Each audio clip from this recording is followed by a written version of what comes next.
เมยสุงค่ะเมื่อได้เป็นวันที่21เดือนธันวาคมที่5ปี2026ในตอนได้ข่าวสายหมอขอมมีข่าว3ตอนที่มาเปิ้นเผาค่ะตอนที่1มีแห่งการณ์ก่อนหนึ่งเอาคำ10วาทและเงิน200,000กว่าเหตุการณ์จ้อมเลิกๆดีโครงการอันเหตุการณ์นั้นซ้ำในไฟลุกไหม้แลไหม้ป้ากว่าเงินคำมันจ่ายใน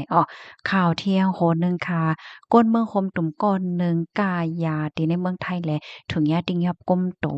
ข่าวเที่ยงโหนหนึ่งค่ะสายงายเงาลายเทียน LA นะคะ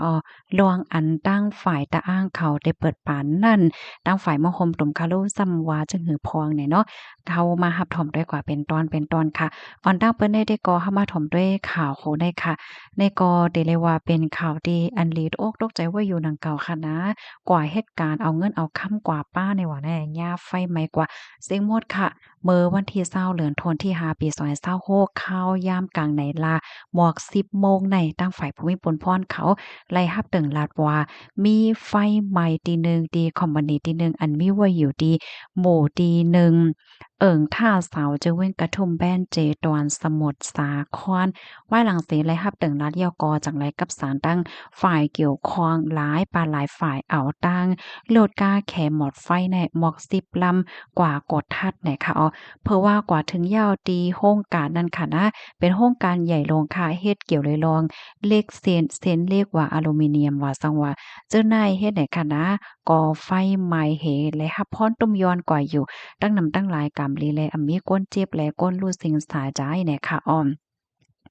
อันลีเซหลายแลตกอกตกใจหนาในแต่ก็มีแห่งการณ์ก้อนหนึ่งเป็นก้นจ้ายค่ะเนาะมันจ่ายด้วยก่อเฮ็ดหน้าที่ล่มล้าด้วยถึงก้นเหตุการณ์ที่โครงการอันนั้นมันจ่ายเนี่ยก็กว่าย้อนต้าจ้อยเทียมที่ภูมิพลพรเขานั่นขนาดเนาะว่าคำเขาน้ำหนักมัน10บาทแลเงินเที่ยง200,000อันใส่โถงเหี่ยวก็เอามาเฮ็ดการจ้อมเก็บไว้ดีตึกลิ้นชักดีเผินเหตุการณ์นั้นเนี่ยมันเฮียนเป็นเผา ถ่านกว่าเหย้าค่าอ้อมื้อเหลียวไฟไหม้กว่าเหย้าค่ะเฮ็ดจั่งใดมันได้ก่อก่อลานนี่ภูมิพลพรเขานั่นน่ะนะกำไนก่อจึงว่าคะเนาะยามไฟไหม้กว่าน่ะหำดีคือล้านนาแน่ๆภูมิพลพรเขาก็เลยต้องไล่ถามเสเลยฮู้ว่าอ่อนตั้งที่ได้เป็นนั่นแหละมีกลเหตุการณ์ก้อนหนึ่งขึ้นกว่าออกเล็กดีตั้งเด้อปะยอก็เฮ็ดให้ไฟเนี่ยมันโพ่งเสียกว่าเตอใส่เมี่ยวอันที่ไฟไหม้ง่ายจังไหนอะกำนั้นแลก็เฮ็ดให้ไฟไหม้ ไฟในลุกลามไหม้หนังไหว้ไพ่เฮ็ดจั่งใดคะกดอันเปิ้นเหตุการณ์ว่าอยู่ที่ในโรงการโรงงานนั้นเปิ้นก็คิดแน่ดอนกันแล่นออกปายค่ะนะก็ได้เลยว่ากามลีค่ะเนาะมันมีคนหลายรับตั้งเจ็บหลายคนรู้สึงตั้งฝ่ายภูมิพลพรเขาเปิ้นก็มาแค่หมอดไฟไล่ไฟเนี่ยก็ไล่ลามไหม้กว่าตั้งพอตอนหิมห้อมว่าสังว่าเจ้านายเฮ็ดไหนคะเนาะ เกี่ยวกับเลยลองได้ตั้งฝ่ายผู้ใหญ่ก้นหลงพกวนเจเว้นกระทุ่มแป้นได้ก็ไล่ออกคอสั่งให้ผู้มีปนพรเขาในคณะหามผู้เกี่ยวข้องเขากว่าในพื้นที่โครงการโรงงานอันนั้นปยก็ให้แลกับสารตั้งฝ่ายเกี่ยวข้องเขาในกดทัดลองตั้งเปิงเป็นโหย่อยยามันสืบกว่าว่าไหนค่ะข้อมูลตัวในคาลิปินมาที่ห้องการข่าวหมวกพอยต่างไว้พี่น้องเฮาถ่อมข่าวโหแนวหันถึงจังหือพองอะโลยใจปวดใจขาดอะค่ะเนาะเงินกันนานค้ำกันดาได้บางก็แน่ หาตึงจูตึงจาดอะจังว่านั้นน่ะหาข้าวทำเป็น10ปี20ปีซั้นนี่เด้ตาได้เก็บแรงเงินหมอกันนานเนาะเพราะว่ามาด้วยเพราะว่าพี่น้องแห่งกันก็มาบ่ก็ลิเอ็นรู้ค่ะเนาะเพราะว่าเอาเงินก็ไว้ที่บ้านเนี่ยก็ห้ำต้ำใจนั่นน่ะเดี๋ยวไว้ที่ห้องที่เฮิดเนี่ยก็ห้ำต้ำใจเที่ยงเอาก็จ้อมตีเหตุการณ์เนี่ยก็ซ้ำยาจังไหนแดงเฮก็แจมลีจ้อมค่ะเนาะลูกดีข่าวเงาโหนได้เสแลกำในเฮาค่ะมารับถอมด้วยข่าวเที่ยงตอนหนึ่ง อันในเป็นก้นเมืองคมตุ้มขายยาเมากำเลยค่ะว่าในคุ้วยกำหลอดถงยาติ้งยับก้มโตยาวเมื่อวันที่19เดือนธันวาคมที่5ปี2026ขิงข้าวยามกลางคืนหมอก8โมงปลายในผมมีปนพ้อที่โรงปลีกเมืองลำปนและโฮมมือกันตั้งฝ่ายเกี่ยวข้องฝ่ายพ้องงามเสียก่อนและเข้าท่าตีเฮิรนขาดตีหนึ่งอันมีไว้อยู่ที่หมู่ที่3น้องช้างเคินเจเว้งเมืองใจดอนลำปนไว้หลังเสไลหับสายข่าวว่าเรียบมีลวงเกี่ยวข้องตั้ง ยาเมากำเฮ็ดจั่งใดเพราะว่าผู้มีปุ้นพรเขากว่าถึงเหย้าเนี่ยก็ครบถ้ มยาโพจ่ายก้อหนึ่งมีฝั่งหังหน้าตาดีแปลกๆเปิงๆไหวและต้องไลถามเสไลฮู้ว่ามันใจนั้นจื้อฮ้องว่านายอาหมิ่นอายุไล56ปีเป็นก้นเมืองคมตุ่มค่ะมันใจก็ยอมรับว่ายามสู่ซ้ำยาเมากำเฮ็ดไหนเนกำในเปิ้นก็เข้าทัดด้วยจอมตะอยู่ติเศร้ามันจ้าเหี่ยวก็โคบทบหันยาเมากำได้2เฮง8บาท43เม็ดค่ะมันใจก็ยอมรับว่าเป็นของม่านว่ะกำไดเปิ้นก็ยึดเอาโคกของยาเมากำในตั้งหมดให้เอาตั้งโตมันจ้าเหี่ยวก็ส่งกว่าที่โรงปลิกลำปนเปิดต้องทำลายโหย่อยยามันเหี่ยวก็ปันตดตามกว่ากำในเปิ้นก็ต้องถามเด้อควาคะนาว่าเอาตีไหลตั้งไหลมาเนี่ยมันใจก็ลาดว่ายาแน่เอามาตีจ่ายอ่องว่ะจึกฮ้องว่าอ่องเนี่ยค่ะเนาะตีเก่งหลาวใจตอนเก่งใหม่เนี่ย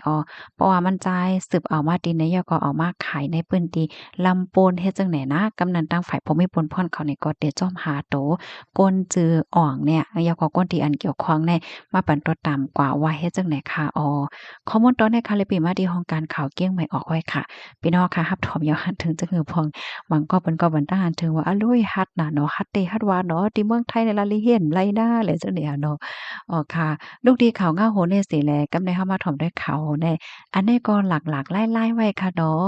เยเงินอันเยี่ยงอ้านเตเปิดตีนนำคำนั่นตั้งฝ่ายเมื่อคมตุ่มว่าจังหือนี่เฮามารับถ่อมด้วยกว่าค่ะเนาะเงางวนเยเงินเมื่อคมตุ่มเปิ้นผ่าออกมาเมื่อวันที่19เดือนธันวาคมปี2026นั่นว่าเยเงินเต๋อมองเต้นอันมีในเวงนำคำนั่นมีไว้ศูนย์เหตุการณ์เงินหลายศีลอันถูกแม่นจ้อมหนังปักเปิงโคมป้าตั้งเยเงินดิจิทัลอันเปิดเผยเนอสื่อตรงก้นตั้งนำตั้งหลายเจอนั่นมีไว้ถูกแม่นจ้อมหนังปักเปิงเสอันย้อนก็เปิ้นนั่นแลพี่น้องก้นเมืองถูกลีเหตุการณ์กับสืบจอมเยเงินเจอนั่นใน